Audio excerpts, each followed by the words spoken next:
नमस्कार, स्वागत है आप सभी का। आप देख रहे हैं एनडीटीवी राजस्थान। मैं हूं आपके साथ शिवानी मिश्रा और शाम के 8 बज चुके हैं और चुनाव राजस्थान का लेकर आपके साथ हाजिर हैं हम। राजस्थान विधानसभा चुनाव 2023 के लिए प्रदेश में 25 नवंबर को शांतिपूर्ण तरीके से मतदान की प्रक्रिया संपन्न हो गई। अब 3 दिसंबर को मतगणना होगी और प्रदेश में विधानसभा निर्वाचन 2018 की तुलना में अगर इस साल की बात की जाए तो विधानसभा चुनाव में मतदान प्रतिशत में बढ़ोतरी दर्ज की गई है। इस साल के अगर आंकड़े आपको हम बताएं तो 75.45% मतदान हुआ है। साल 2023 के विधानसभा चुनाव की अगर बात की जाए तो 0.474% मतदान में बढ़ोतरी दर्ज की गई है और विधानसभा चुनाव 2023 के कुल मतदान में पोस्टल बैलेट से 0.83% मतदान भी शामिल है इसमें। और प्रदेश में 25 नवंबर को ईवीएम से कुल 74.62% मतदान हुआ। पुरुषों ने 74.53% और महिलाओं की बात की जाए तो 74.72% मतदान उनकी तरफ से हुआ है। विधानसभा चुनाव 2018 में अगर बात की जाए तो प्रदेश में 74.71% मतदान हुआ था, जिसमें अगर पुरुषों की आंकड़े हम आपको बताएं तो 74.75% और महिलाओं ने 74.67% मतदान किया था। और ईवीएम में से सबसे अधिक 88.13% मतदान हुआ था आदिवासी बाहुल्य कुशलगढ़ विधानसभा इलाके में। यहां पर 2018 में 86.13% मतदान हुआ था। पोखरण विधानसभा इलाके में इस बार की अगर बात की जाए तो 87.79% मतदान हुआ है। यहां साल 2018 के आंकड़े बताते हैं कि 87.50% मतदान हुआ था। तिजारा में पिछली बार की बात की जाए तो 82.08% के मुकाबले इस बार 86.11% मतदान दर्ज हुआ है। पोखरण, कुशलगढ़ और तिजारा इन विधानसभा इलाकों में सबसे ज्यादा महिलाओं ने, खासकर महिलाओं की हम बात कर रहे हैं, यहां पर मतदान फीसदी 88.23 है और 87.54% और 85.45% मतदान हुआ है। आहोर विधानसभा इलाके में ईवीएम से सबसे कम मतदान प्रतिशत सामने आया है, जो कि 61.24% है। यहां पर 2018 की बात की जाए तो 61.53% मतदान हुआ था। मारवाड़ जंक्शन विधानसभा इलाके में अगर इस बार की बात की जाए तो मतदान के जो आंकड़े हैं वो हैं 61.29। यहां पर साल 2018 के निर्वाचन में 60.42% मतदान हुआ था। सुमेरपुर में पिछली बार जो मतदान के आंकड़े थे वो 60.89% और इस बार के मुकाबले में 61.44% मतदान रिकॉर्ड हुआ है।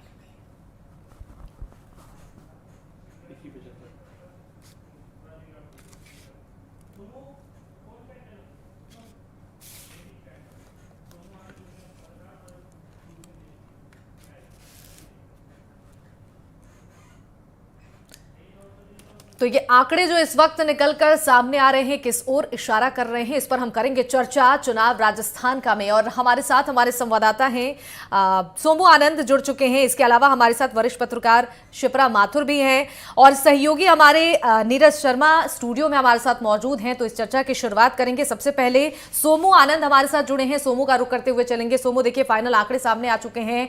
कल शाम जब प्रेस कॉन्फ्रेंस हुई थी और जब वो आंकड़े निकलकर सामने आए थे उस वक्त भी ये कयास लगाए जा रहे थे और साथ ही साथ जिस तरीके से प्रेस कॉन्फ्रेंस में ये कहा भी गया था कि अभी ये फाइनल आंकड़े नहीं है, क्योंकि कई बूथों पर उस वक्त वोटिंग चल रही थी, लेकिन ये भी जरूर कहा गया था, उम्मीद लगाई गई थी कि ये आंकड़े बढ़ सकते हैं। हालांकि बहुत जल्दबाजी हो जाती है उस वक्त कुछ कहने में। फिलहाल आंकड़े सामने हैं और जिस तरीके से ये आंकड़े इस वक्त निकलकर सामने आए हैं उसको लेकर अब कई कयास लगाए जा रहे हैं कि किस पार्टी को इन आंकड़ों का कितना फायदा इस चुनाव में हो सकता है।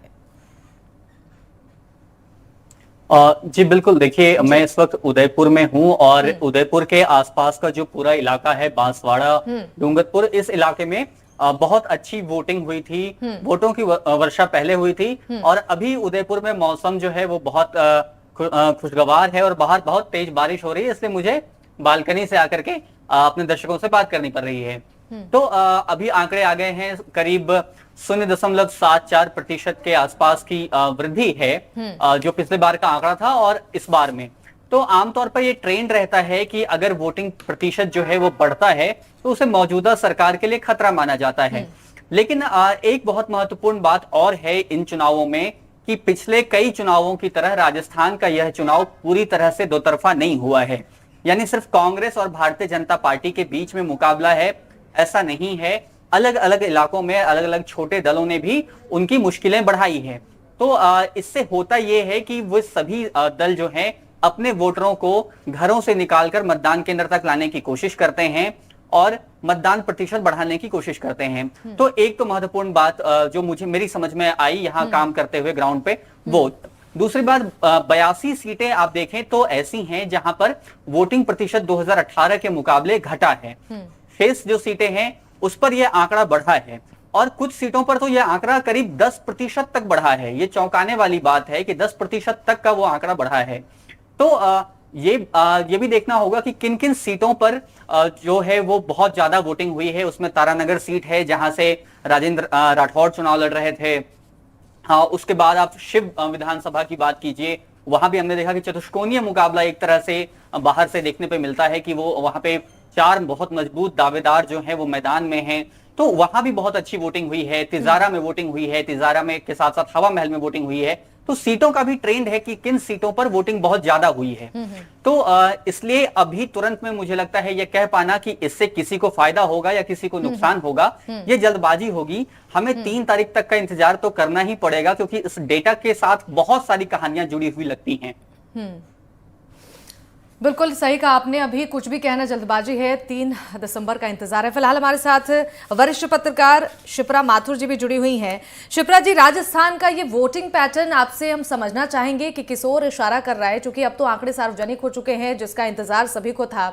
फिलहाल आपसे अगर समझने की हम कोशिश करें, जो अब तक के आंकड़े निकलकर सामने आए हैं वो किस ओर इशारा कर रहे हैं? शिवानी, पहली बात तो मुझे लग रहा है कि एक जो जाहिर तौर पर बात थी कि जो पिछली बार विमेन वोटर्स जो थी, महिला जो वोटर्स हैं, उन्होंने पिछली बार भी अपना एस्पिरेशन बहुत क्लियरली कन्वे किया था और पुरुषों के मुकाबले उसका प्रतिशत ज्यादा था।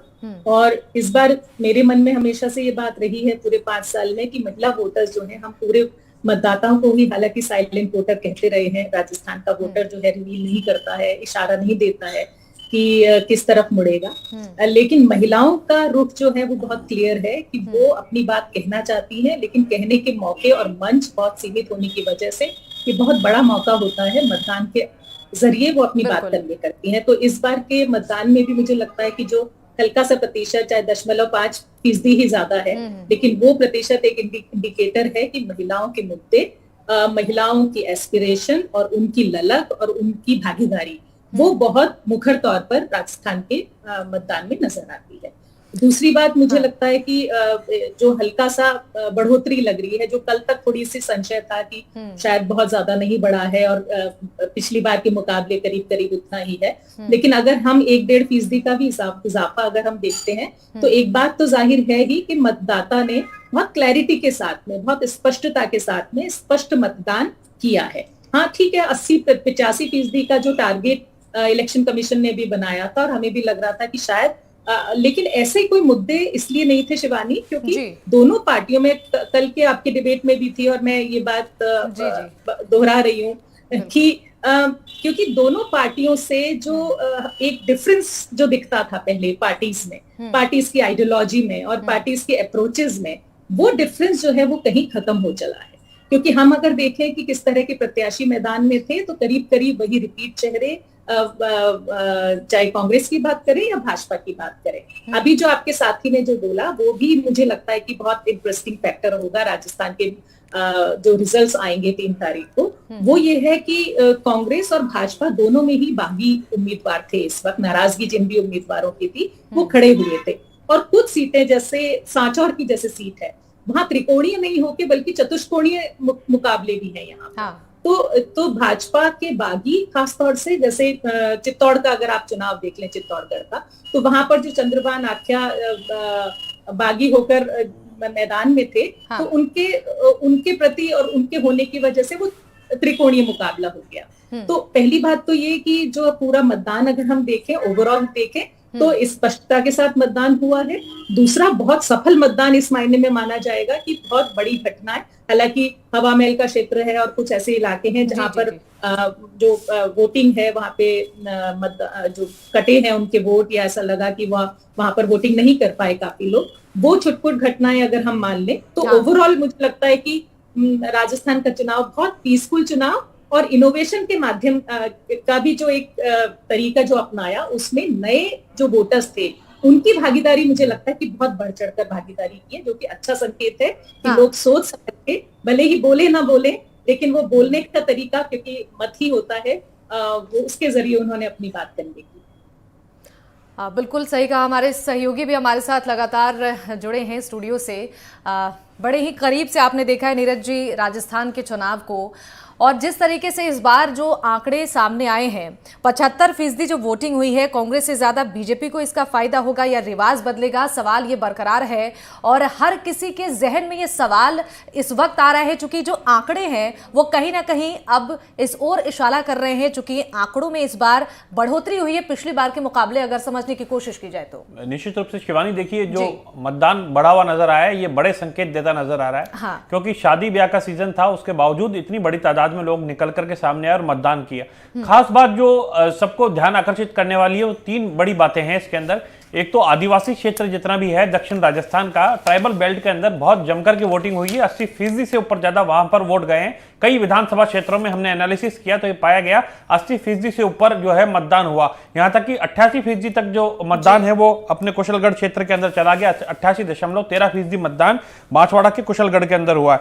पोखरण विधानसभा क्षेत्र की बात करें, जैसलमेर और बाड़मेर के पास में पोखरण जो शक्ति केंद्र है, जो परमाणु यहाँ पे नगरी है और भारत को जिसने परमाणु शक्ति संपन्न बनाया था, उस पोखरण की धरती पर मतदान हुआ है 87.79%। यानी जो थार का रेगिस्तान है उसके जिले के अंदर इतना बड़ा बढ़ चढ़कर के मतदान करना, ये निश्चित रूप से संकेत देता है जो कि सुदूर इलाके हैं वहां पर एक बहुत अच्छा मतदान जो है वो प्रतिशत रिकॉर्ड हुआ है।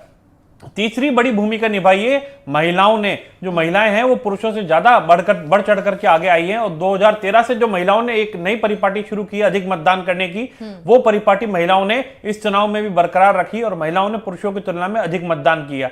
और राजस्थान का कुल मतदाता है उसने भी एक रिकॉर्ड ये बनाया कि पिछली बार से ज्यादा मतदान जो है वो हुआ, और 0.74% अधिक मतदान जो है पिछले साल की तुलना में हुआ है। अब अंतर यह समझना हमको जरूरी है कि पिछली बार 1% से कुछ ही 1% से कुछ ही ऊपर जब मतदान का जो डिफरेंस था वो कांग्रेस और बीजेपी पार्टी के अंदर था। हाँ। और उसके अंदर सीटें जो है वो 30 से ज्यादा का अंतर जो है वो आ गया था कांग्रेस और बीजेपी के अंदर। और अब की बार भी 0.25% के आसपास यानी 0.74% के आसपास मतदान का जो ये बढ़ोतरी हुई है। अब इसमें देखने वाली बात ये रहेगी किसके पक्ष में गया है। तो निश्चित रूप से अभी आचार संहिता की जो गाइडलाइंस है या निर्वाचन आयोग की जो गाइडलाइंस है वो भी है। एनालिसिस अभी सभी तरह के अपने अपने क्षेत्र में लोग कर रहे हैं, और 30 तारीख से एग्जिट पोल जो है शाम को 6 बजे के बाद से इसके आने चालू होंगे, और 3 तारीख को मतगणना होनी है। लेकिन ये बात साफ है कि जो प्रतिशत जब बढ़ता है मतदान का, तो एक बड़े संकेत देता है कि बदलाव हो सकता है। और जहां पर मतदान का प्रतिशत घटता है तो जनता का रुझान बताता है कि जनता ने ज्यादा बढ़ चढ़ कर हिस्सा नहीं लिया, यानी जनता नहीं चाहती कोई बड़ा बदलाव हो। ये चीज राजस्थान में पिछले चुनाव की अगर हम डाटा की एनालिसिस करें इस चीज को स्पष्ट करती है।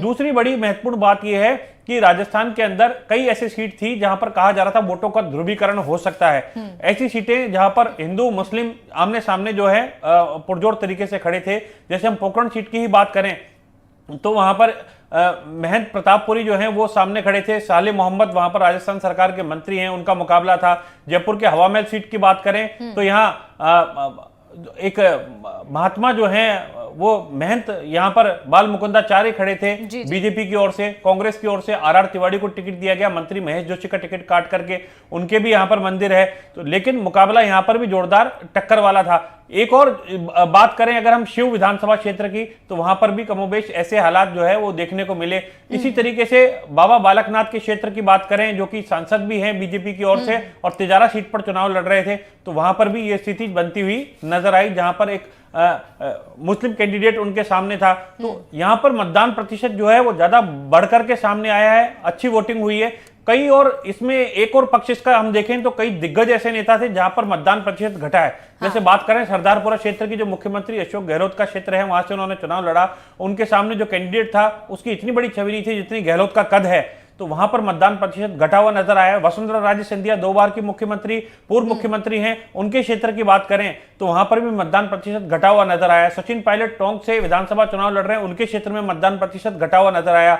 हनुमान बेनीवाल खींवसर सीट से लड़ रहे हैं। हालांकि वो आरएलपी पार्टी से हैं, बीजेपी से उनका गठबंधन टूट गया था, लेकिन उनके क्षेत्र के अंदर मतदान प्रतिशत घटा हुआ नजर आया। तो ऐसी कई सीटें हैं जहां मतदान प्रतिशत घटा हुआ इसलिए नजर आया क्योंकि वहां बड़े चेहरे मैदान में थे।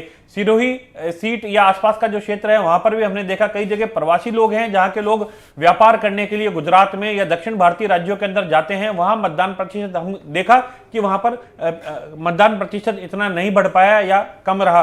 तो ऐसे बहुत सारे रोचक जो चीजें हैं, फैक्ट इसके अंदर है। आदिवासी क्षेत्र जो ट्राइबल बेल्ट है उसमें इतने बड़े स्तर पर वोटिंग होना, सोमू जैसा कि बता रहे थे कि ट्राइबल बेल्ट में जो बेल्ट है इसके अंदर वहां कई पार्टियां ऐसी हैं जैसे BTP Bharatiya tribal party, BAP party, Bharat Adivasi party, ये जो पार्टियां हैं इनके साथ ही अन्य कांग्रेस बीजेपी के अलावा कई निर्दलीय भी ताल ठोक रहे थे। बहुत सारी ऐसी सीटें हैं जहां त्रिकोणीय और चतुष्कोणीय समीकरण बनते हुए नजर आए हैं। कई सीटों पर कई उम्मीदवार खड़े हुए हैं, कई वोट कटवा के रूप में भी कई उम्मीदवार जो हैं वो खड़े हुए। तो निश्चित रूप से पूरा एनालिसिस जो है इसका अभी करना बहुत मुश्किल है, लेकिन ये जो संकेत आता है बढ़े हुए मतदान का, ये निश्चित रूप से कुछ ना कुछ इशारा करता है। और वो क्या सियासी संकेत है प्रदेश की जनता बहुत भली भांति समझ सकती है। हालांकि ये 3 तारीख को ही तय हो पाएगा।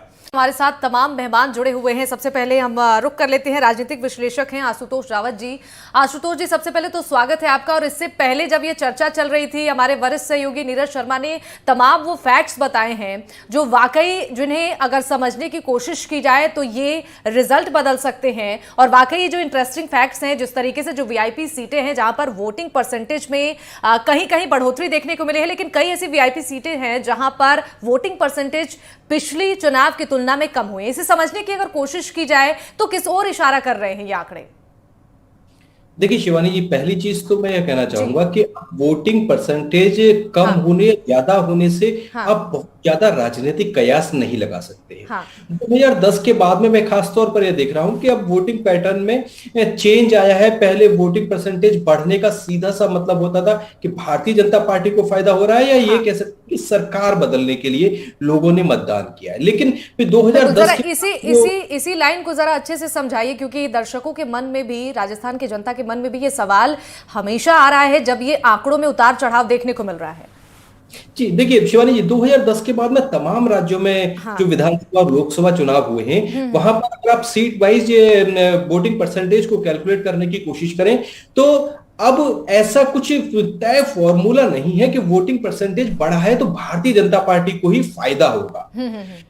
पिछले मध्य प्रदेश, हाल के जो मध्य प्रदेश में चुनाव हुए 2018 में, हमने देखा कि वोटिंग परसेंटेज बढ़ा और उसका फायदा कांग्रेस को हुआ।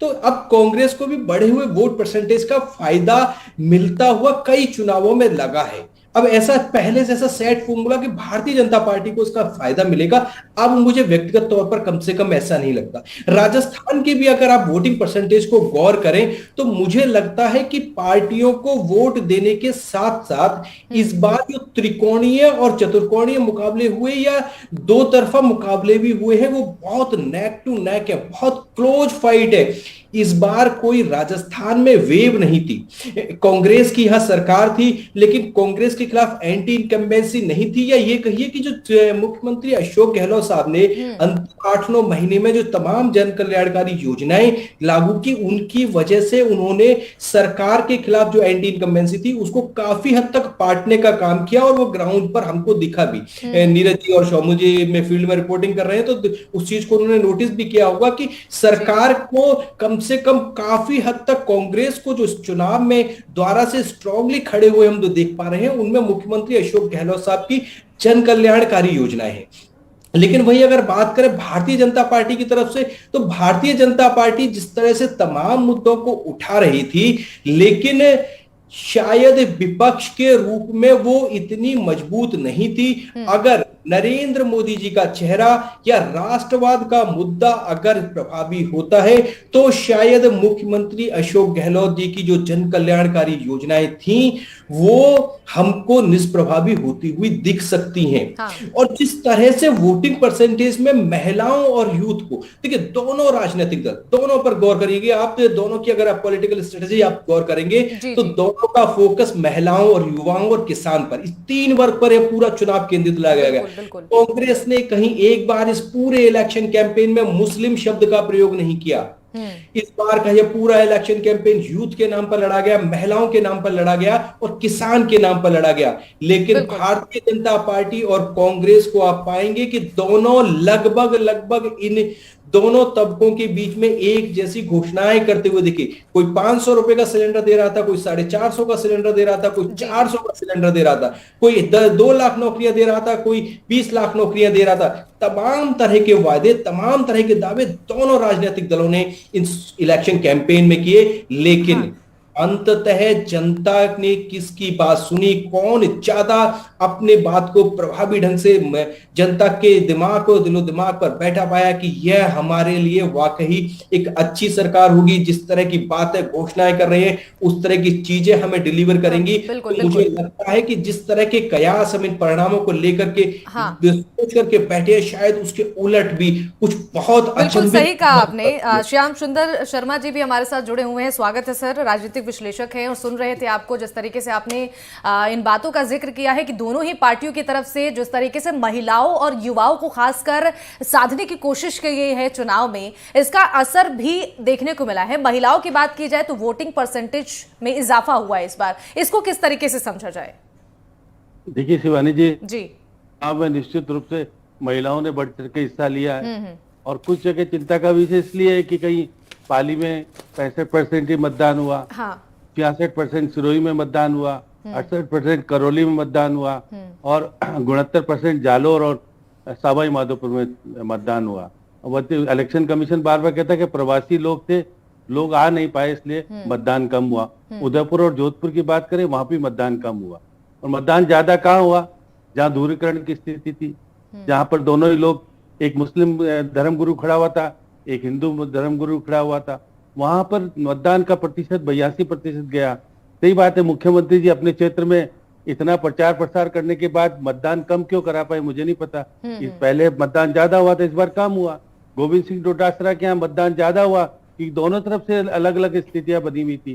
तो जिस प्रकार से दिखेगा कि मैं सबसे बड़ी कमी मुख्यमंत्री जी की एक ये थी कि वो दिल में राजस्थान को सबसे लास्ट में लगा पाए, पहले लगा नहीं पाए।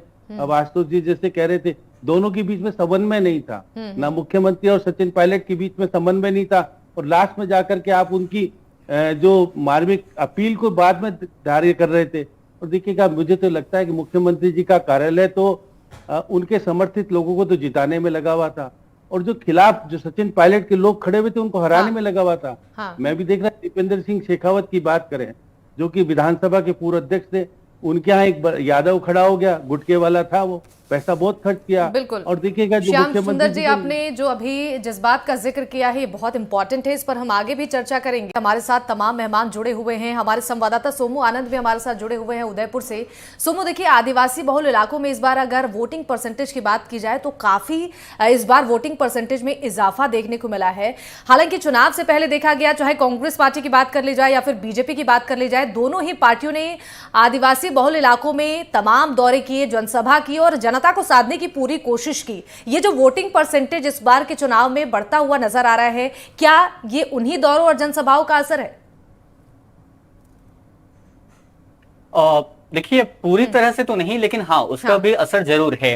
लेकिन सबसे बड़ी बात जो इस इलाके में या फिर कहीं भी वोटिंग प्रतिशत बढ़ने की है, वो है कि वहां पर कार्यकर्ता कितनी मजबूती से वोटर्स को घर से ले आ पाए। ये बार बार मैं इसलिए कह रहा हूं कि क्योंकि यहाँ पे भारत आदिवासी पार्टी इतनी बड़ी फोर्स के रूप में उभरी, जिसने कांग्रेस और भारतीय जनता पार्टी से इतर जाकर अपने वोटर्स को बाहर निकाला। और पिछली बार भी हमने देखा कि भारतीय ट्राइबल पार्टी ने यहाँ पर 2 सीटें जीती थी और इस बार भी वो आंकड़ा कुछ भी हो सकता है। तो ये एक प्रमुख वजह लगती है। उसके साथ साथ कहीं भी वोटिंग प्रतिशत बढ़ने में ध्रुवीकरण तो एक जरूर मसला है। उसके साथ साथ आप देखिए कि जिस सीट पे 2 मजबूत नेता एक दूसरे के आमने सामने लड़ रहे हैं, वहां भी वोटिंग प्रतिशत बहुत ज्यादा हुई है। अभी लक्ष्मणगढ़ का जिक्र हो रहा था, हमने देखा कि गोविंद सिंह डोटासरा लगातार उसी अपनी विधानसभा क्षेत्र में ही सीमित हो गए थे, प्रदेश के बाकी हिस्सों में वो प्रचार करने भी नहीं जा पाए। यही राजेंद्र राठौर के साथ भी हुआ। तो वहां पे दोनों उम्मीदवारों ने अपनी अपनी ओर से इतनी कोशिशें की कि वहां पर मत प्रतिशत काफी ज्यादा बढ़ा। अब जो मत प्रतिशत बढ़ने से वो ट्रेंड जिसका कि आशुतोष रावत जी भी जिक्र कर रहे थे कि ये कोई जरूरी नहीं है, यह भी एक मिथक ही है। बिहार में 2005 में 2 चुनाव हुए थे।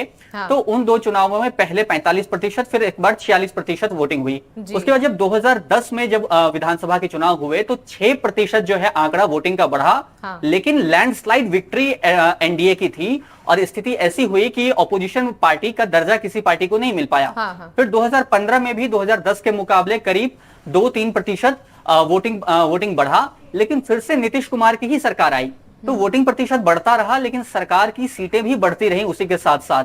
तो ये देखना बहुत महत्वपूर्ण है, क्योंकि अशोक गहलोत लगातार इस बात का जिक्र कर रहे थे कि अगर हमारी सरकार नहीं बनती है तो भाजपा इन योजनाओं को बंद कर देगी, और वो भाजपा से ये वादा करवा भी रहे थे कि अगर आप जीत कर आते हैं तो आप इनको जारी रखेंगे। तो क्या ऐसा भी हो सकता है कि कई इलाकों में लोगों ने उन योजनाओं के लिए वोट किया हो, या फिर कुछ लोगों ने जो नरेंद्र मोदी बार बार अपनी सभाओं में गारंटी दे रहे थे उसको लेकर के वोट किया है। तो इसलिए अभी सिर्फ इस ट्रेंड पर कि 0.74% जो है वो वोटिंग बढ़ा है, हम किसी नतीजे पर तो बिल्कुल नहीं पहुंच सकते। पिछली बार 0.53% का मात्र अंतर था और उसमें सीटों का इतना बड़ा अंतर था।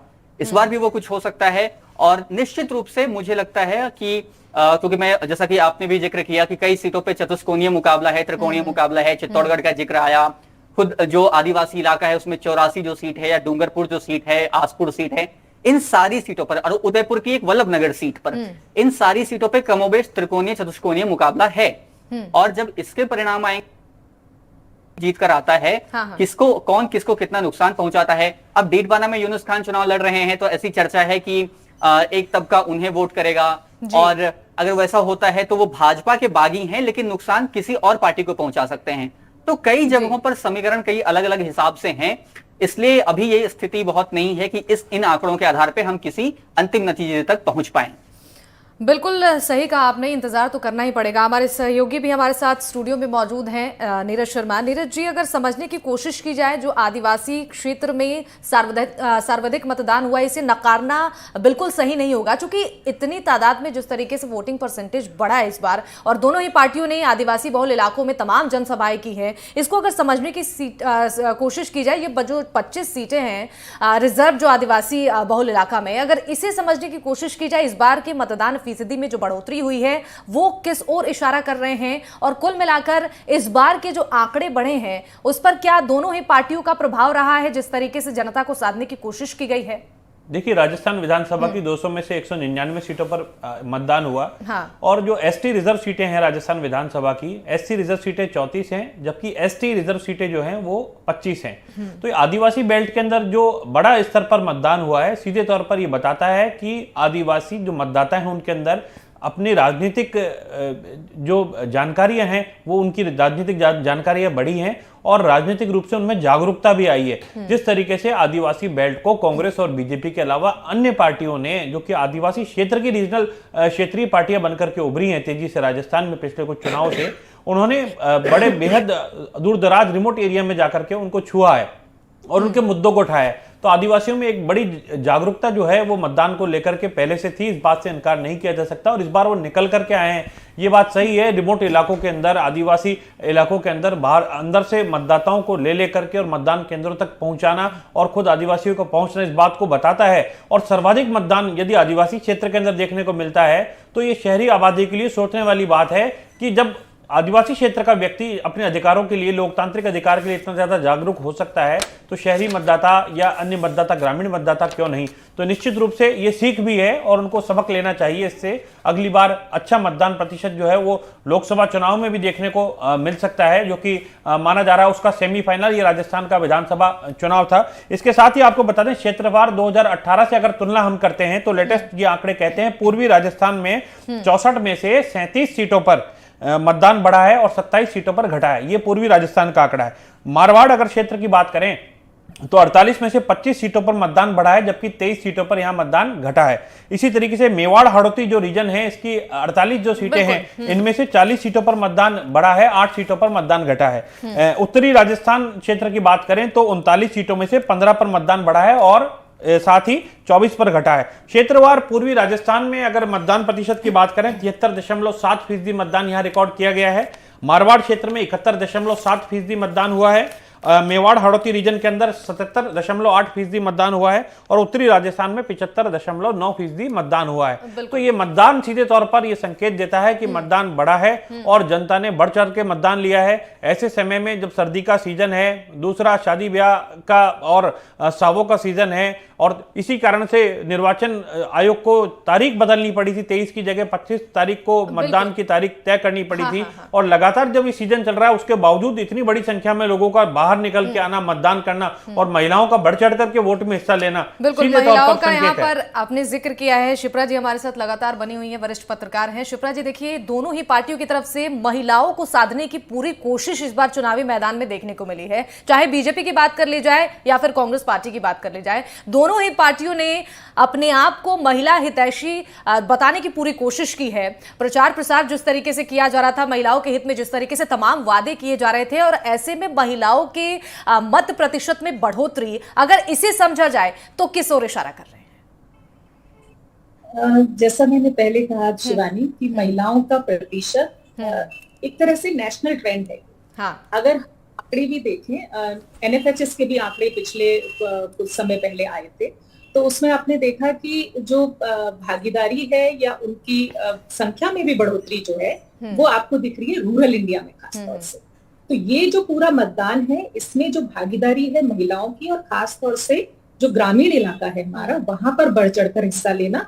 और इसकी एक बहुत नेचुरल वजह अगर हम माने, वो ये है कि ग्रामीण इलाकों में एक माहौल होता है, एक ललक होती है, और इसको त्योहार के रूप में जिस तरह से देखा जाता है मतदान को भी, वो बढ़ चढ़कर हिस्सा लेती हैं। लेकिन सबसे इम्पोर्टेंट बात जो शिवानी वो है कि आपने कहा कि दोनों ही पार्टियों ने फोकस रखा। तो फोकस इसलिए था, चाहे हम पिछले चुनाव की भी बात करें और इस चुनाव की भी बात करें, और जहां जहां मेरा इंटरेक्शन भी पर्सनल जहां जहां रहा, वहां मुझे लगा कि महिलाओं के मुद्दे पहले भी, आज से 5 साल पहले भी और अभी भी मुद्दे वही हैं कि उनको सुरक्षा की फिक्र है और अपने आगे बढ़ने की फिक्र है, और वर्कफोर्स पार्टिसिपेशन में जो उनकी भागीदारी है उसको भी लेकर महिलाएं बहुत कंसर्न्ड हैं।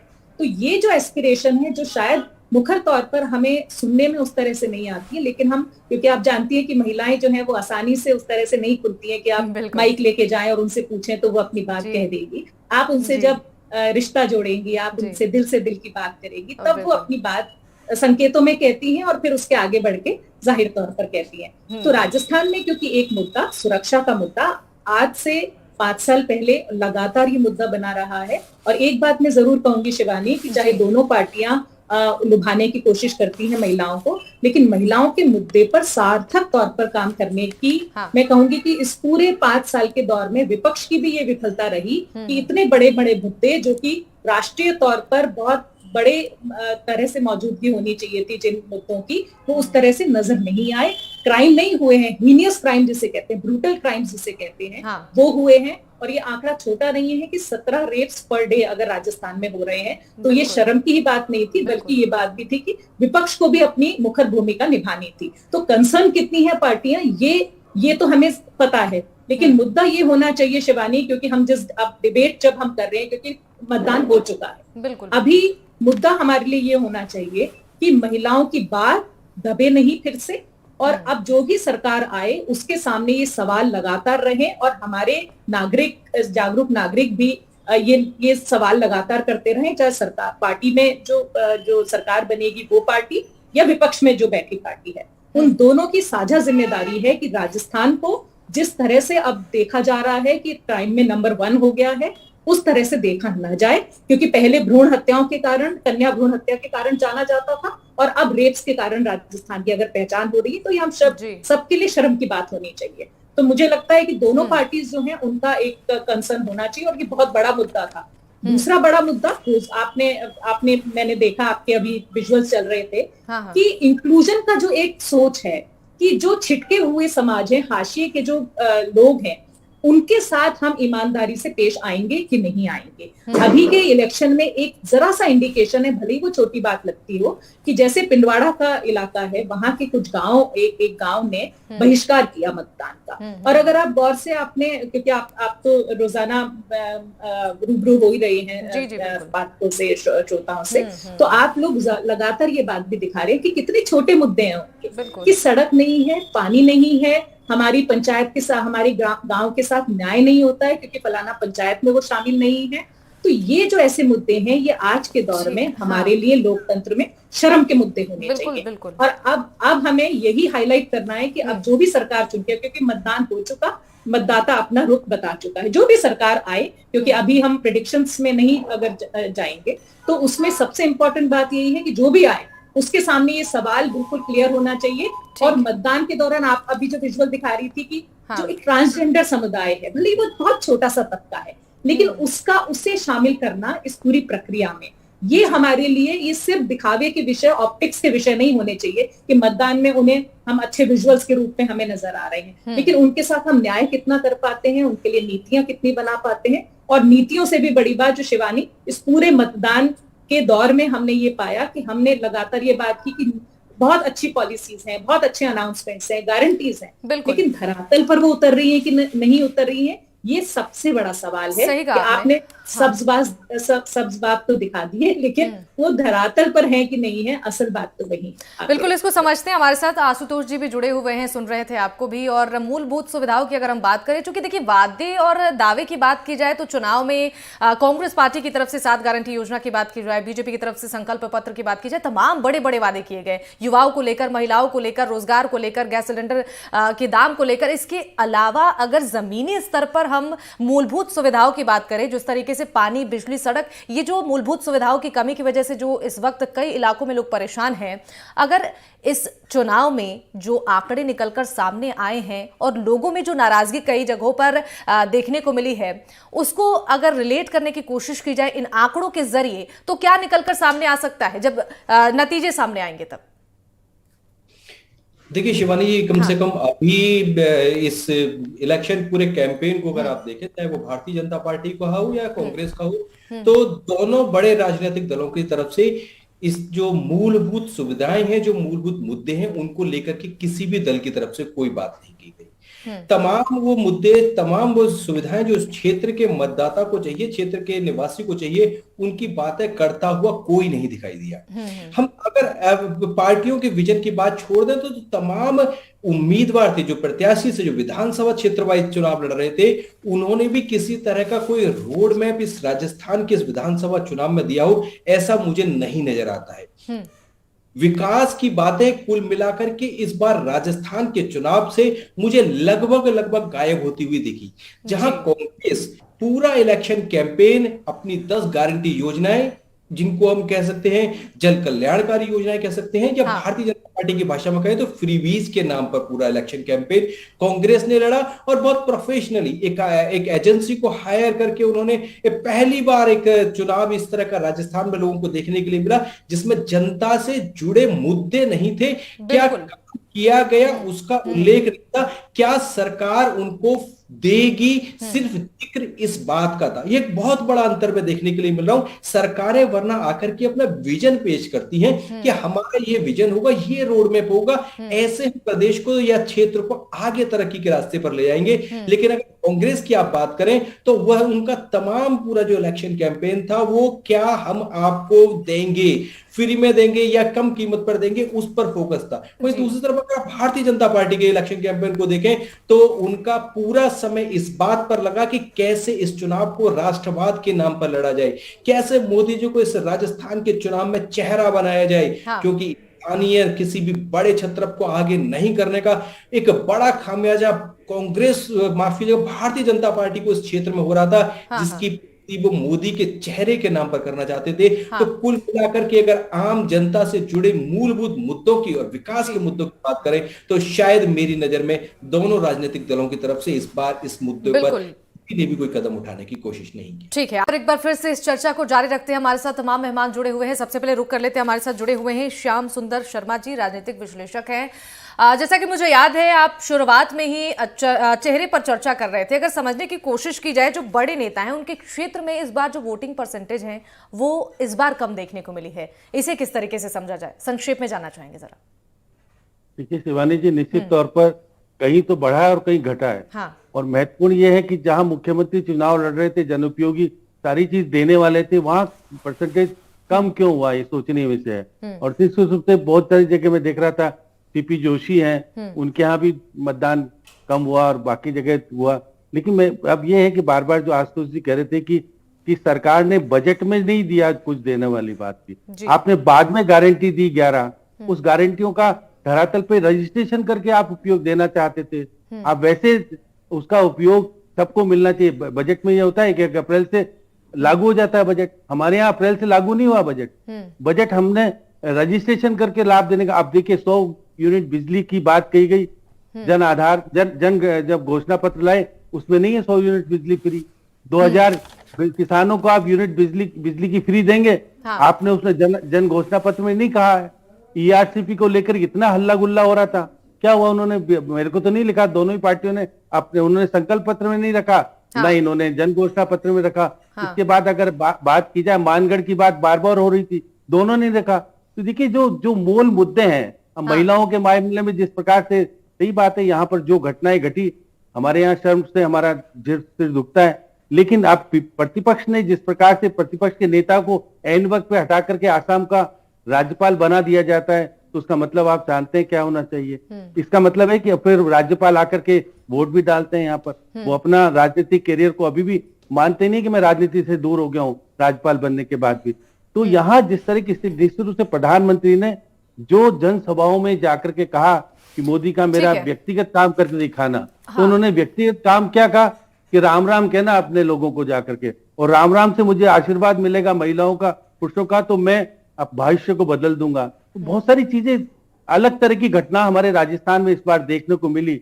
और जो बार बार आदिवासी इलाके में 17 टिकट पर लड़ी है आदिवासी जो पार्टी है, और देखिए उनके प्रदेश अध्यक्ष तो डॉक्टर हैं, वो चुनाव लड़ रहे हैं जो हमारे यहाँ के जो गोगरा है उसके खिलाफ। तो ऐसा देखिए बहुत सारे परिणाम ऐसे चौंकाने वाले आएंगे कि 1500 से 500 के बीच में 38 सीटें ऐसी होगी जो हार जीत का फैसला करेगी। ये बहुत चौंकाने वाली बात है। लेकिन जिस प्रकार से चुनाव लड़ने की स्थिति जो कांग्रेस ने बनाई थी, सही बात है कि विज्ञापन कंपनी के माध्यम से आप चुनाव लड़ रहे थे, वो विज्ञापन कंपनी बीच में से चली गई क्योंकि महंगी विज्ञापन कंपनी थी। लोगों ने कहा बैनर डंडे महंगे हैं। अगर समझने की कोशिश की जाए, ये जो तमाम इस वक्त सवाल उठ रहे हैं, जिस तरीके से आदिवासी बहुल इलाकों में मतदान प्रतिशत में बढ़ोतरी हुई है, महिलाओं ने बढ़ चढ़कर हिस्सा लिया है, मतदान फीसदी में बढ़ोतरी हुई है, और साथ ही साथ अगर बड़े नेताओं के गढ़ की बात की जाए तो वहां पर भी कई ऐसे जगह है जहां पर वोटिंग परसेंटेज में कमी देखने को मिली है। जरा संक्षेप में मैं जानना चाहूंगी, हमारे साथ आशुतोष जी भी जुड़े हैं। आशुतोष जी, 1 मिनट में जवाब दीजिएगा, हमारे पास वक्त कम है। अगर इसे समझने की कोशिश की जाए तो देखिए शिवानी जी, मुझे कुल मिलाकर के यह लगता है कि दोनों राजनीतिक दल, चाहे भाजपा हो चाहे कांग्रेस हो, महिलाओं, युवा और किसानों के लिए इस तरह की तमाम, एक तरफ भारतीय जनता पार्टी महिला सुरक्षा को बड़ा मुद्दा बनाने की कोशिश कर रही थी, तो वही कांग्रेस की तरफ से फ्री राशन, फ्री गैस और एक मोबाइल देने की बात की गई।